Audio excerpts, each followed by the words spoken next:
Hi everyone, this is Seema Mehta from The Confident Communicator. This is yet another series, our Imperfect Parenting series.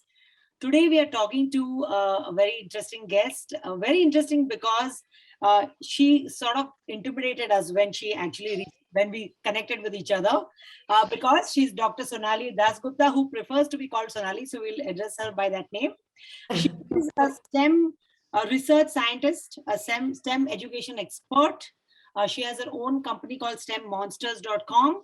And today, obviously, from that name, you can tell that we are going to be talking about STEM, which is science, technology, engineering, and math. And why it is so intimidating for so many people. But first, I'd like to welcome Dr. Sonali. And Sonali, tell us a little bit about yourself. You were mentioning earlier that you moved so much and why that is important. And I would like that message to go out to our viewers because it was so beautiful what you just said. So please welcome to the. Thank, thank you very much, Seema and Deepma, for having me on the Confident Communicator. I think it's a wonderful thing that you're doing, especially in today's age when the world is getting smaller. Mhm. It is so important for having children grow up with a mindset where they are able to adapt to where they move, whether for their studies, whether for family, whether because their parents are moving. So thank you very much for that lovely introduction. I really hope it's not as intimidating as we move across with the discussion. So yes, I finished my PhD in physics from IIT Delhi, where I did my entire education. Then I was in Singapore for about a year to do a very short stint. I wasn't really working there, but I was exploring universities and what to do. But in the meanwhile, I got a very good opportunity to work at a lab where coincidentally the Nobel Prize, Nobel laureate Charles Powell was working at previously as well in my field, which is photonic technologies. So then I grabbed that up, and we went off, my husband and I, we just took the plane, 3 suitcases, and went off to UK to start. And we spent a lot How of time. exciting. It was. Now that we think about it, we just had 3 suitcases in hand and a flight ticket. So we went off to UK. We stayed a pretty longish time, about 7 years over there in UK, and moved back to India in about 2014. And I continued my work as a research scientist with primarily European and American companies and research labs. Mhm. Then I got another chance to actually go back and work at this disruptive tech startup in Oxford. So I again packed my bags and went back to Moved around UK. a lot. Yeah, and that's what we were Yes, talking about, that there are so many yes, beautiful moments when a person is adaptable, not only when yes. they're adaptable, when they're open, and you talk so beautifully about being open-minded, going to so many different places, and that created that mindset of being open-minded. And that is such a beautiful message. And I hope that everybody listening to this series pays attention to that. And the second reason why I talked about intimidation is obviously, Sonali has such an amazing background. And that leads me to the very first question, which is, let's define what is smartness, because there is a perception that Ah, smartness is when you learn science, when you are good in math. I remember going to university in Seattle, where we had a statistics professor, and he says, I find it very funny that in dinner time conversations there are people who come to me and says, you're a statistics professor, let me tell you, I suck in math, and they say it with so much pride. So why is there this perception, and how do we define smartness? Very interesting question. So that is where I was coming to. So I think I'll relate it with a story of mine with my child. Actually, so my child has also grown up as we have been traveling across the various cities, and I think what helps the children in doing that is when they meet someone new, they try to relate to that person that rather than try to bucket them into a certain label. And Beautiful. when that happens, when then acceptance is a part of nature, it helps the children to absorb much more. And Correct. that's what at the end it is, right? Children are like sponge. They Yeah. will absorb what they get. So if you can instill that thought process of, just take each person for what they are and absorb the best that you can find from them, imagine what your child can evolve into as they grow up. And this So was a conversation last week, actually, when we were talking to Aarti Rao, who's a Nat Geo explorer and photographer. mhm, She said the exact same thing. She said, the ecological, like we were talking about a seed in a packet. When you throw it mhm, in the garden, it suddenly blooms, right? Otherwise, it's dormant. So the yeah. environment that you create for somebody, including children, is what kind of defines what direction they're going to go to and how and what Yes. they will absorb, right? Yes. So Absolutely. when this conversation, going back to your previous question of how do we define smarts in a child, I think the smarts comes from the child being able to identify what they like Mhm. and where they can improve themselves. It is not about whether I can do maths or science or technology. Beautifully said. Because yeah, it's Yeah. like think of all the scientists. So scientists in history, each one of them was an artist of some kind, Yes, yes. right? Including Einstein, starting from Einstein to Stephen Hawking to everybody, they all had a passion for something which was artistic. And that is because they realized that, in order for me to focus on something, so smarts is not about getting marks. Smarts is not about saying I'm better than you. Smarts is about realizing what you are good at and trying to achieve something in that field. Yeah. Absolutely. You know what your answer also said to me, Sonali, was that isn't it beautiful that we live in a time where the world has truly become flat? The Yes, willingness to pick up your bags and have three yes. suitcases and move. I mean, even just one generation ago, we It would was not have not even been perceivable. think, Parents lived in the right? same place, worked in the same company for 30, 40 40 years. years, yeah, Yes, 40, 50 years, you retire from your absolutely. first job. That was considered stability. Oh, my dad stayed in his first job and retired from it 50 years later. That was considered a badge of honor. Today, your badge of honor and your smartness, like you said, the definition is changing. So you're saying that Yeah. now it's the willingness to learn from other people, the willingness to move in countries, not just states, Mhm. and It's the adaptability. It's the adaptability. adaptability. Because Yes, ultimately, the world is changing very fast. The tech is changing faster than we are evolving as humans. Very true. So, for a child who is 5 years today or even 3 years today, how the world will look like when he or she is 30, yes, we don't know. No one yes, can predict. True. So, what is important for that child is not whether he can do 2 plus 2 in the flash of an eye. What yes. is more important is if he is given 2 plus 2 or 2 plus 2 plus 2, he can relate that fundamental knowledge and say, you know what, I can put it in this way and get you the answer. That Yes. is learnability, That's the reason adaptability. why you shifted from doing research and a job into the STEM monster. Can you tell us how? That, sure. That I have been asked that question a lot. And I think if I go back to the very root of the thing is when I moved back to India for good, which was about end of 2019. Uh, so I had spent a lot of time in UK. I had seen how these innovation startups work, tech startups work, especially. Yeah. And I also had a young child with me who fortunately is curious. So I place the skill of being curious above everything else. Mhm. Curiosity beats everything, whether it is in arts or music or science, it doesn't matter. So what I realized is she came back to me when she was 3 years old. And I remember that was the time we had moved back, 3 or 4 years old. And she asked me, we were sitting in a car, it was raining, and the drops were touching each other and falling together. And she asked me, Mama, why is it that the drops are connecting to each other and forming this stream and not, it's like, you have seen these drops on a glass pane and they kind of attract each other Yes. suddenly, Yeah. coalesce, and they Yes. coalesce and they start falling down. So she said, is there a magnet in there?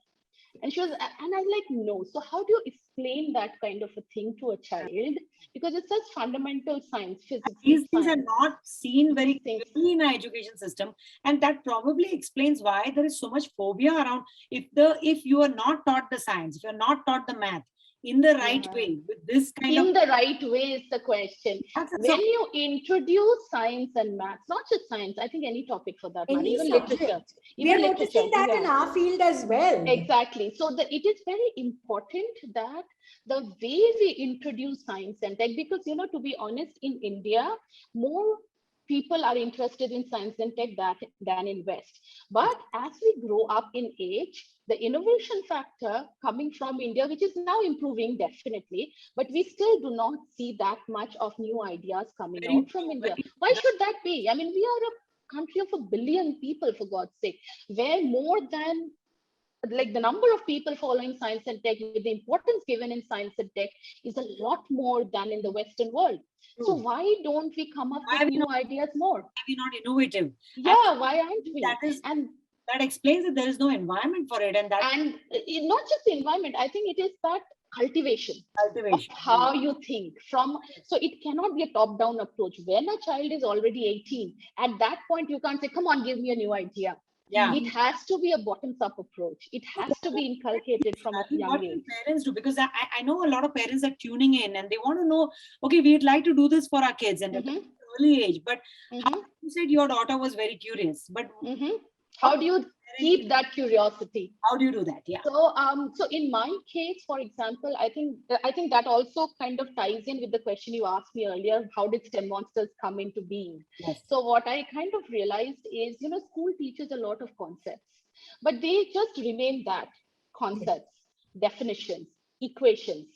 So as a parent, I have always tried to answer every question for my child at least, or every children. So I was mentoring, just it's just a natural part of me. I love interacting with kids. And so I kind of, what I try to do or tell parents is, suppose someone comes to you and say, mama, oh, it's so dark, I'm scared of darkness, rather than saying, oh, you should not be scared of darkness, Yes. explain what is darkness, give it a meaning. It Yes. is the absence of light. Where does light come from? Oh, it comes from tube light. But why does the tube light give you light, and why doesn't your cupboard give you light, for example? Mm. And then you come back to those basic questions. So basically, putting the seed of a question in the child's That's very mind, interesting. Yeah. uh, leave them with an open-ended question, Mm. which, and in a way where they want to find out the answer, in a way where they say, you know what, okay, it's dark in this room, it's not dark in the other one. This room gets more light in the, suppose it's a very young child, this room gets, east facing room gets more light in the morning, Right. west facing room gets more light in the evening. Right. And it's a 3-year-old child, 4-year-old child, for example. So, the sun coming from the east is a definition, it's a statement. But what if you tell the child, you know what, have you ever seen the sun coming from the west side window? Let's make a table, let's see where does it come from. They will automatically make a chart, which children love to do, by the way, Yeah. that Yes. the position of where the sun is rising every day is different from summers to winters. So imagine the level of advancement that has It's come to the almost child. like the concept of making thinking visible Yes. for a child, because I know that I remember in being in a PTM for my daughter who struggles with chemistry, and the teacher said you need to make the connection between what we are teaching in class, the concept, and what is going on around you. And I asked her, okay, so here is a concept, how do you explain this to me in real life scenario? And she has no idea, because what I Mm, then realize is that it's all bookish. It's just a it's theory. all bouquet. Unless and Yeah. until, like you mentioned, that I need to make a chart about, let's observe from which window do you see the sun coming up, or where do you see the sun going down. Yeah. That clicks in the mind of a child immediately, Mm, especially somebody like me who's a visual learner. It mm, clicks immediately that now I understand the concept. There's an east-west concept, yeah. There's right? So east-west I And love. concept. I think that's where parents come in, right? Yes. Because we've got to accept that our education system is bookish. Our education system is kind of, I've got to get curriculum based. It has to get the Mm, curriculum done, right? yeah. So this is where I think, people think, I love how you're relating everything to curiosity, because a lot of people think that STEM, what you do, science, technology, engineering, and math, and soft skills, what we do, are mutually Oh, exclusive. absolutely not. But they're not, because we're Absolutely all not. saying put curiosity in the middle, engage the children with curiosity, ask questions, and not just questions, open ended questions which don't Yeah. have a right or wrong answer. So I love that you're saying that. Yeah, And that is how STEMonsters was actually built. I mean, that's what started. So essentially, I realized there were so many of these kids, and I was probably fortunate enough to make that connect with my child and help her continue asking. But there were a lot of parents who were seeking similar kind of support, because let's face it, at least in metros today, parents are well traveled, of a certain state of parents are well traveled, and they realize the importance of this curiosity, and they realize the importance of being able to connect ideas, because the world is also interdisciplinary, not just unpredictable, it's also Yes. There's a interdisciplinary. lot of cross pollination. There's a, yes, you cannot say that I am a physicist and I don't want to know about chemistry, or I am a doctor and I will not talk about light, because what are you doing with the ultrasound, or what are you doing with the when you're probably not just an ophthalmologist, anybody, even a surgeon, he needs to use the fiber scopes to see Yeah. inside, right? So that's how the whole STEM Monster started. The idea was to create a place where children join in, and then we do something hands-on, which is something missing, I think, because hands-on is something which is an experience. It's not a teaching, and experiences stay with us. Whether or not we get the concept first time out, that experience of having seen something, done something, stays for a much longer time. So you are connecting a concept to a practical To an experience, yes, to an experience. application. But Yes. just before we get into the whole curiosity stage, one of the problems that we in our 8 years of kids soft skills training, some questions that we ask our students, and we've taught over 3,000 students, and some of the questions that we ask our students is, do you guys have dinner together as a family? And about 75 to 80% of them say they don't. For different reasons. Parents are on call, there is, I'm watching some TV, something. So the conversation is not happening. That is true. I think that is where STEM also comes in. I'm so glad, Seema, that you mentioned it, because STEM education, I mean, this is a question I've been answering on a lot of platforms, because there's also a misnomer or misinformation of what STEM is. Like usually if you tell somebody, I do STEM, oh, you're doing coding, oh, you're doing robotics. That is not STEM education. The philosophy of STEM education is to connect concepts with real life. And in the process of STEM education, what you end up doing is build your personality where you are able to solve problems. Now, I have seen my children where they do something, they do an experiment and it didn't work out, because learning cannot happen without failing. Which we kind of, there is this stigma attached to, oh, you didn't do the experiment. Here, we celebrate failing. If an experiment doesn't work, oh my God. I'm so loving this, because in the beginning, when we were chatting, you said there's so much synergy in what we do, and I can see it coming out. We celebrate failure, we celebrate curiosity, we celebrate questions, conversations, because how can you learn without that? Exactly. It's like, I was listening to a conversation I was listening to a recorded conversation by Bill Gates. I wouldn't say he's my role model, but there are things you can learn from everybody, right? So he was saying something very interesting. There were two things actually. One, the person who was doing the interview, and also Bill Gates himself. So the guy was saying, for example, it's like skating. You are an adult. You have read thousands of books about how to skate. You have seen thousands of videos of how to skate, but will you ever be able to skate if you have not fallen or done it yourself? Yes. It is so true. It's the same for children. You can read thousands of books on concepts. You can read thousands of books on how to do an experiment, but you will never be able to understand what makes the experiment success. And by definition, experiment is where we don't know the result. So it's not an activity. Activity is where you know the result. Experiment is where you don't know the result. So unless you do it, how do you know what will come out of it? And that's how most discoveries were done. And I think that brings out a very interesting point. So obviously the philosophy and the reason why STEM has to be, and I still think that STEM is not being taught in our country. No, and not in the right way. Not in the right way. But we are not teaching STEM. So that distinction, I hope, is very clear based on what you just said. And that's why I wanted to ask you this question. There's so much controversy that came up recently in the news about people pushing coding classes on children. Let's address the elephant in the room. Okay. I'm not against coding. We can, I'm sure there's a lot of learning there as well. So can you shed some light on what? Sure. It's not an elephant in the room. I think it's a dinosaur in the room. So I ask this question, I get parents especially, and it's, before I address the dinosaur in the room, as I like to call it, I want to actually also address the parents here for a while, that, don't fall into, we have heard of peer pressure for children. Right now, parents are falling into a parental peer pressure. Yeah. Please don't fall for it. Absolutely. What the multinationals or the companies are trying or are making, where they are making their profits from, is the parental peer pressure. Yes. Please don't fall for it unless you are truly convinced about the need for it.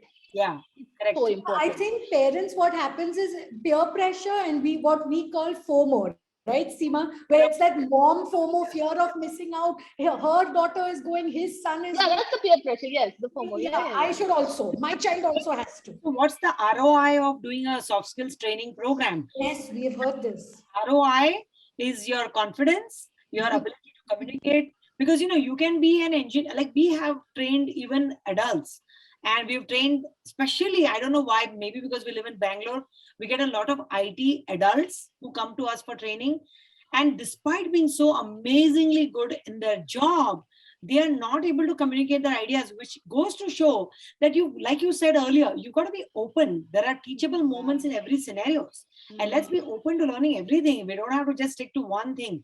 So Yeah. now, just going back to the coding thing, I want you to finish. Yeah, so the coding thing, I think with the coding, so in my career, I've been a theoretical research scientist.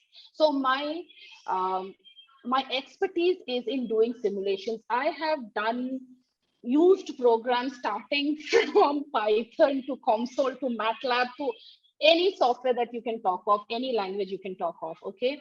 However, what I feel is softwares and coding skills, at least in the way they are taught in most places, Yeah, you are not teaching the process of problem solving. You're teaching a syntax. correct. Syntax is the way the sentence is written for the computer to understand. Correct. When you do that, so I have seen children who say, oh, I can draw a square in Scratch and make a game. And I say, can you do it for a circle instead of a square? And they're blank. Yeah, Because they have memorized those. So you see these ads saying, help your child make an app with 3 lines of code. yeah. What do you do? So misleading. Yeah, It is very sad to do that. So we also do coding. STEM, I mean, coding is an integral part of STEM. yeah. However, STEM is the superset. I wouldn't say STEM is coding. Coding is part of STEM.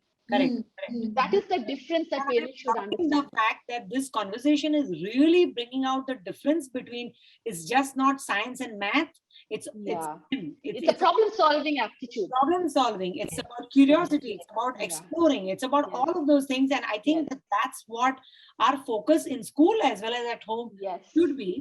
Yes. I just want to move on to the one next thing, is that this is not just an India problem. This is a world problem. There was a report, there's a Women in Tech report in 2021, which found that 72% of the women in technology are outnumbered by men in business meeting by 2:1, like 2:1 ratio. Why is it that STEM is so male oriented? No, I think that is where the problem is, and I'll get back to this question. So just let me answer your previous thing about how do we tackle coding. So the way we do coding is what I believe, at least what STEMonsters believes in. Coding is about taking a problem, breaking it up into bite-sized problems, yes. and figuring out the roadmap to start from the problem and reach the solution.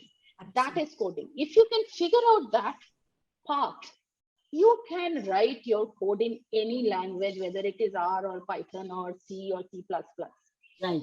Of course, I am not trivializing the fact of But you still computer have to learn. science as a software, but Yeah. for the life stage of the children, it is not necessary for them. See, everything has a life Because stage eventually associated with there will it. be a software for that also. You don't have to learn how to do it, because there will Yes. also be a software for that. Absolutely. So you don't want the children to know the syntax. That is not the aim. The Right. aim is for them to understand the steps through which they can achieve a certain solution. What is the logical thinking? What is the critical point of failure? How do I avoid that? These are the things that coding helps you. I'm not trivializing And I'm coding. sure that some of these coding classes are actually doing what you are Some saying. of them are very must be. Because they have to convince the parents, they are marketing it in that way. Yes. And that is what we are seeing as a perception. And the perception Yes. is growing, it is not getting resolved. We're It not is resolving not getting resolved. the perception, we are just growing the perception. Yeah. It's One not. of my other problems somehow, Sonali, seems to be the we tend to, I think, in today's generation of parents, which includes us, we are very worried about making our children career ready and job ready, or And entrepreneur that's ready, the sad whatever it part may of be. it. And That that's is, the fear, I think, and that's where imperfect parenting comes in, where we say, yes, this is one of my imperfections. There are so many things that I missed out on. So I want to make sure I teach my child this at 10. And somewhere you have to accept that imperfection and say, okay, my first aim is to let my child be 10 years old and let my child be 11 years old. And then we'll kind of figure this out as we go Sure, along. there is a lot of prayer. I think Deepa's There absolutely. is a lot. yeah. Yes. No, I say this to the parents. So I say, you're right, that, all of us want our children to succeed. Of course. However, the fact of the current scenario is, do you know how to prepare for this unforeseen future? You are preparing your child for an IT. Maybe let's say today machine learning is big, today AI is big. Yes. Are you prepared? Do you really think that AI is going to be equally important 10 years, 15 years down the line? Do you think your child's brain will evolve to actually enjoy AI just because you're teaching him AI now at 8 years Yeah. old? Correct. So Well said. using the buzzwords to capture parents is a gimmick, It is a and gift. parents do fall for it. So Mm. all I tell my parents, and I've been very fortunate to interact with parents who understand this, is um, you want your child to prepare for the world, not for the technology. Very true. Technology is what they will build. Correct. Yeah. And it's evolving. It's It's constant. evolving, exactly. So you want them to be ready to adapt to whatever technology is at that Correct. form or build a new technology. You Yes. don't want them to prepare for today's technology because AI is big today, because you don't know how that is going to change tomorrow, because then they will be lost in 10 Yes. years' time. And it is very sad that once you get that phobia of that, I don't know how to do math or I don't know how to do science, Yes, it yes, unfortunately stays with you yes. for such a long period of time. It's Unfortunate, but true. That cruel. is why, again, it comes back to, you have to Yeah. build that confidence from a young age. From a So very what we do with the hands-on thing is, it's okay to fail. Experiments didn't work. Okay, we'll figure it out. And also this interaction with the parent, the parental involvement. So when they're doing an experiment, a lot of times, I think 50% times, it doesn't work in the class. And we reinforce, it's okay, it didn't work. And again, parents play such a huge part in this. They go back with that experiment over the weekend. They will try with the parent with some input, and they'll make it work, and they'll send back the video. Oh, ma'am, it worked now. This was not working. Yeah. Yeah. And then they build that confidence. Okay, it's okay if it doesn't work the first time. I will make it work.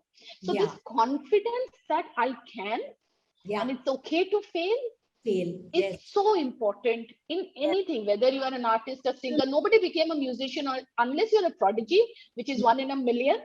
Um, you can become what you want to if you just invest that much effort into it. I mean, there are stories of Einstein being rejected by his own school because Exactly. was not thought to be the most intelligent. In fact, Not smart enough. Yeah. because he asked a lot of questions and he was very curious, and they didn't like that he did not fit into Yes. that box that they had created for You the will not believe this, Seema. Some of the kids, they come with a list of questions which they said, ma'am, my teacher is not going to answer these. Can you please answer for me? Oh. And as much as it heartens me, like I feel very good, it makes me really happy. It disheartens me as well, because uh, why should that happen? I understand why that happens, honestly, because if there is a class of 30 people where every child has a different interest, how can a teacher address all of them and bring them up together at the same time? So I completely empathize with the school system. However, at the same time, I also believe it is equally important to have this simultaneous alternate form of learning, which doesn't burden the child. They Correct. think of it as a time pass. So we have holiday, 1 day holiday, 1 week just holiday during Diwali and Dashera. And the children literally send me messages. I can show you on my WhatsApp. Ma'am, don't take this day off. Don't take the week off, because Because for they're them, really enjoying they themselves. are enjoying. I have kids from grade 9 who are going. Grade 9 is toughest, so to speak, in our education system. Yeah. And they come in during their exams of grade 9, because they come and they say, "No, ma'am, but this is what do they say? This is my break. Yes. This Because is This my is what break." I do for fun. what your brain Yeah. wants. I Yeah. think that's what your brain really desires. I mean, sitting in class and just listening to just theory Yes. all the time, it doesn't fulfill you. It doesn't nourish your soul at all. So yeah, you can see that that is there. Yeah. So let's move on to that next question that I asked earlier about the Yeah. women in tech. Women in STEM. So Why the women in STEM are is we very trying to talk about this today? so women in STEM, I think India as such is in a very good state actually. So if you see the number of women doing STEM fields or following STEM fields after school is a lot higher than in the Western world. However, at the same, although we are not, the women in STEM definitely is a smaller percentage than men in STEM. Yeah. Women in STEM, as far as India goes, we are actually doing much better. The Great. sad reality is, what do we do after studying STEM? Correct. That is where the problem lies. Correct. And there are multiple things. I spent a lot of time discussing this with corporates and people in HR, and I have spent a lot of time because I was in higher education mentoring kids in STEM when I was in UK and US. So I believe what ends up happening is a combination of a lot of factors. It's not just one factor. So situation in Europe and India are not very different, to be honest. Now, as much of a supportive partner you may want to have and you end up getting, ultimately, I think it is the infrastructure around you which kind of prevents women, especially, from following that. So STEM requires a certain amount of commitment Mhm. and a mind space. If you're doing research, you're doing engineering, whatever it is, you need a mind space. And unfortunately, women don't get that mind space. The time, they're always short of time. Yeah. If they're short of time, you can't switch on and off. Correct. Correct. You can't do that. And I don't say that you can do it easily in arts. That's also not correct. that takes away So, the confidence, and that's why Cheryl yes, Sandberg has been talking about this concept of yes, women leaning in. And yes, the reason why they don't lean in is because they always feel like it's better to keep quiet. And they just they kind of yes, hold themselves back all the time because of yes. time commitment or the perception that Perception. I think it's the perception. So for perception plays a huge role. For example, I mean, I've been very fortunate to be in the STEM field all my life, and I don't think I ever felt discriminated against. However, having said that, I always qualified based on my merit, and I'm very proud to say that. But at the same time, I know for a fact that there are 10 women for every one woman who are discriminated because of being a woman. And partially it is because of the whole environment that needs to change. yeah, Women, I mean, I always, every Women's Day, my message which goes out, if you check on STEMonsters or LinkedIn, is I wish we did not have to celebrate Women in STEM Day, correct. because it should just be people in STEM. Why do we have to celebrate women in STEM? Ultimately, Like you said, it's not just in India. This is everywhere. I this mean, is everywhere. This is everywhere. different in And the Europe or UK or US. Yeah, and even in Norway, where father and mother get equal times to spend or get their paternity leave or maternity leave annually, it is a problem everywhere. So one half of it is, I think, women fear failing much more than men. Right. That is something I have seen to realize over the years. Men fall back and they get up and they are okay because they forget, but women dwell on it. Correct. Correct. Perception. What will people think of me? Oh, I could not do this. Oh, I did not succeed in this. Oh, I took a break. And it's okay. Men take a break for a year traveling around the world and they are called adventurers. Yes. Women take a break for a year and say, I want to spend with my child. And they said, oh, she's not interested in career. Correct. Why that difference? Absolutely. Yeah, So so it's true. a lot about the failure. And if you just come out, I mean, we both, Deepa and I, are both into training, right? We do a lot of coaching and training in communication skills, And there are so many occasions when we are in a social environment, and I'm always known as the person who has a very loud mouth and strong opinions. And I always, fortunately, I'm married to somebody who thinks that's absolutely stupid and says, encourages me to keep going. But I just feel like that's the perception we need to remove. We need to stop Yes. labeling people and putting people in these categories. Yes. For example, when we grew up, there were clearly three streams. There was art, science, and commerce. You have to pick, Yes. right? That's Yes. it. Yes. The education system has changed. So, Yes. what I want to ask you is that if you are a humanities student, if you are an art student, if you are into, something that is not related Creative. to Hmm. creative field, Hmm. how do you integrate STEM into? Very interesting. So I always keep saying this: STEM education is equally important for non-STEM fields as we perceive them. Now, so what STEM education does, it gives you the confidence to pick up something.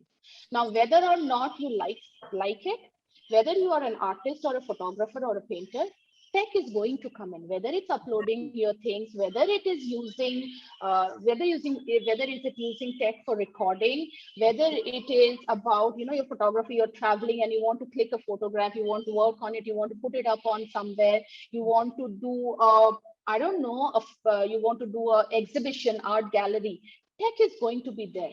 So that happens at a much later stage. Yeah. But in the early years, what STEM education helps you to do is not be scared of picking up that.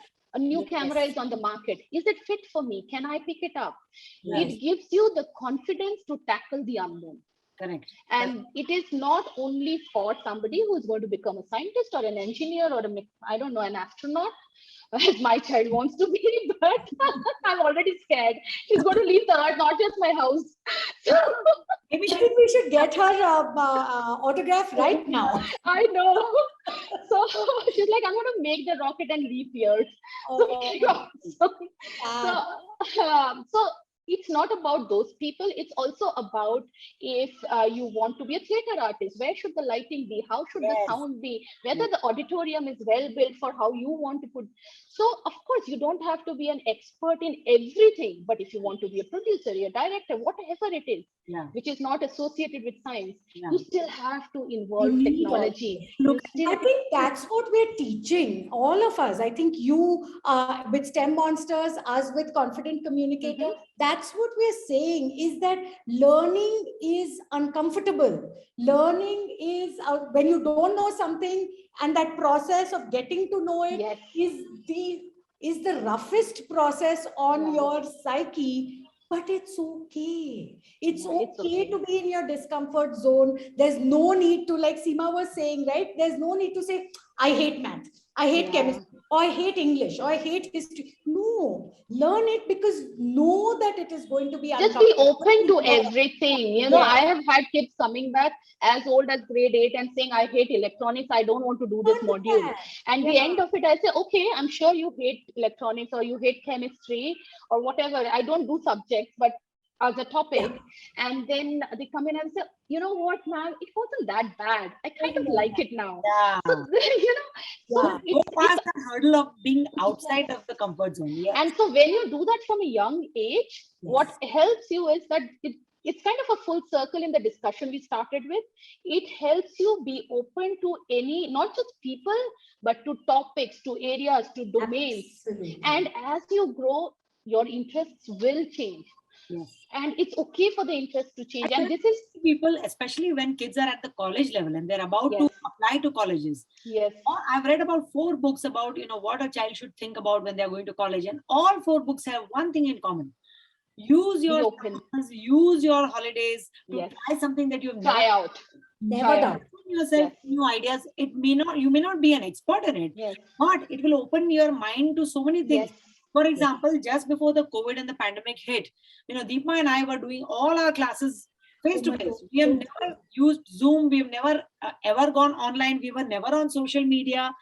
And all of a sudden, everything changed for us. And so you had to pivot. it was scary. Yeah, we had to, Yeah. I mean, it was Mm. terrifying for us. But the we thing had to sink or swim. so Yeah. Mm. learned so much in the last 1.5 years Yeah. that we had not in the last 8 years. So I think, like Deepa said, getting out of your comfort zone, Yeah. going into that discomfort zone is when you will discover who you really are and what Yeah. And when you do that from a very young age, it becomes easier. Yes, yes. The barrier is not there. The barrier is smaller. It's a lot lesser than what it would be if you have to do it for the first time. Imagine at 18 years, 19 years of age, when your neural networks are already permanent. Sorry, I keep getting back to science and facts. Absolutely true. We want that. So, We want that. your neural. So I keep telling my daughters, your pathways are being built now. Yeah. How you make it your highway, whether you make it a 6-lane highway or a 12-lane highway, or you make it something which is open to everything, is on you. And that is what parents do. In fact, that's a very interesting point, Sonali. When we talk about, look at our infrastructure in India, we complain about everything, right? We complain about so many things. When you said right in the beginning, one thing that you were disturbed by is that we do not have innovators. We don't have creative people who are going to be able to think about solving a problem rather than, oh, I just have to make a road here, or I just have to make solving a problem. Anything that you do comes from the point of, how do I solve this problem? Yes. And resources will always be limited. Always. Whether you're a NASA scientist or whether you're working in your garage, resources will always be limited. Time is a resource. If it's an exam, your time is, I keep telling, so we have these STEM challenges every 1-2 months where we finish a certain concept and I give them materials, a list of 10 things, and I say, go solve this. It could be, watering a garden. It could be making a light bulb, anything. Go solve for it. Yeah. And some children will complain, oh, ma'am, but I don't have cardboard. Oh, ma'am, but I don't have this. I'm like, see, resources will always be limited. What you will have to figure out is whether you are able to solve that within the limited resources. And how aware are you of the world around you? I mean, you don't have a cardboard box. I'm sure Amazon boxes are coming in your house. Yeah. So it's like, so it's basically doing with what is around you, because then imagine if you can solve it with limited resources, what can you achieve when you have more resources? Very well said, Sonali. And before we conclude, I want you to one more time address this thing where people are so afraid of science and math. And what would you say to those people before we end this conversation? So I think science and maths, the problem is when we label them as science and maths. Think of it as how the world works. The fact that we are talking today is not, if you think of technology, oh my God, software, but think of it as something which is helping us communicate and get down to first principles thinking. This is something which I really love about Elon Musk, not most of the things that I like about him, but this is one of the things I like about him, which is called first principles thinking, which is imagine yourself 2000 years behind you, where you didn't know any laws, any theory, anything. Yeah. And start thinking, how would this have been achieved? You have given me the title for this series today. We're going to call it, How Does the World Work? And that's going to be the name of today's conversation, because I think you have beautifully put it. And I would encourage all kinds of kids, to join classes like STEMonsters or even the Confident Communicator, and open your mind to new ideas, new thoughts, with the basic foundation of, I'm okay to fail, I'm curious, I want to know about my world, and I want to be able to solve the problems that the world needs. Right? Yes, absolutely. That's such a wonderful way to wrap it up, Seema. It was so such a pleasure speaking with you. I mean, we can go on and on this for the rest of the day. We will. So I think we should, But I think on a parting note, I'd also like to say that all of the 4 things that Seema said in terms of engaging with curiosity, getting the children to, do things that are making them uncomfortable, to have those open-ended conversations. I think we as parents also have to be role models, and also say, I'm willing to fail. Look at me. I'm willing to. I remember Seema and I are doing now reels for Instagram, and it's one of the most intimidating things. Tell me about it. I think we are an old generation now. It is so terrifying. But the fact that we're willing to jump into it and then ask a question, jump into it and type it in Google, jump into it and try it out, is actually showing the children who are looking at what we're doing and not hearing what we say, they are seeing that mama is spending 7-8 hours on like a 30-second, 45 Yes. second reel, Yes. but she's learning, she's Yes. willing to learn. And I think that learnability. To mess up, she's okay to put something out there which may not be perfect, but I think one of the things you brought up, and I would like to put that in if we have the time, is also the fact about how parents should be very aware of the digital media and the children's interaction with the digital media. I did not want to leave it with that. I think that is one thing which I keep telling my kids, as in not my kids, I have only one, but all the kids at Students, we STEMonsters. call them our kids, don't we? Yeah, I end up calling them my kids. So it's because Google has answers to everything, and a lot of time parents say just Google the answer and it's okay.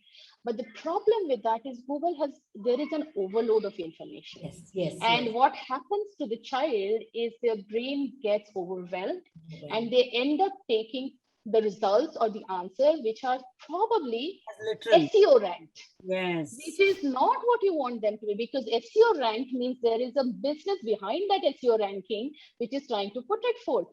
Yeah. So please guide your children in how to even Google properly. That is a skill. What is authentic news? Please guide them. Don't expect Google to become their parents. And because that is what is ending up. Google may give you all the answers, but it will not teach you how to use the answers. Yes, and parents, unfortunately, with a lack of time, think that Google can actually kind of replace them in terms of giving answers. Please don't do that. Reach out to even for communication, there are apps. Okay, Google will teach you how to communicate, how to pronounce, how to talk, how to have confidence. But please don't do that. There is, at the end of the day, children are humans. Human interaction is absolutely essential. Guidance is absolutely essential. Please reach out to people whom you trust. I am not saying STEMonsters. I'm not saying confident communicator. Anyone whom you trust, yes, but reach out to people and not to a machine. So that is my urgent plea. Great message. Great. To conclude, it was Socrates who said, "Wonder is the beginning of wisdom." And we want all our students, all our parents to encourage our students and our children to have that sense of wonder, because that's what is important. And thank you so much, Dr. Sonali Dasgupta. It was a pleasure talking to you. Same here. We hope to interact with you again in the future. Absolutely. It was wonderful. Thank you so much for having me on board. Have a lovely day. Bye. Bye.